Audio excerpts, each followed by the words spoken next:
ഒരു പിതാവ് മരണപ്പെട്ടാൽ പ്രായപൂർത്തിയാവാത്ത മക്കളാണെങ്കിൽ ആ മക്കളെയാണ് യതീം എന്ന് ശരീഅത്ത് വിളിക്കുന്നത്.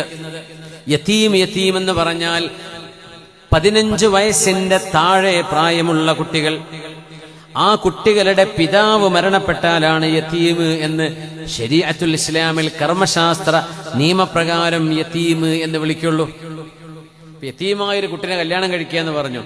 ആ കുട്ടി യതീമായിരുന്നൊരു കുട്ടിയെ എന്നാണ് നമ്മൾ ഉദ്ദേശിക്കുന്നുണ്ടാവുക. ആ പെൺകുട്ടിക്ക് 15 വയസ്സായി കഴിഞ്ഞാൽ ആ കുട്ടി പിന്നെ യതീമല്ല. വാപ്പ മരിച്ചു, വാപ്പാക്ക് മരിക്കുമ്പോൾ 70 വയസ്സാ. മകന് ഒരാൾക്ക് 50, അടുത്താക്ക് 45, അടുത്താക്ക് 38, അടുത്താൾ 26. മക്കളെ നമ്മളൊക്കെ യതീമായി പോയല്ലോ, വാപ്പ മരിച്ചില്ലേ. യതീമായി എന്ന് പറയാൻ പറ്റില്ല എന്നാ ആ സമയം. യതീം എന്ന് പറയുന്നത് നിങ്ങൾക്ക് 15 വയസ്സിൽ താഴെ പ്രായം, നിങ്ങളുടെ വാപ്പ മരിച്ചു, അപ്പോഴേ യതീം എന്ന് പറയുള്ളൂ.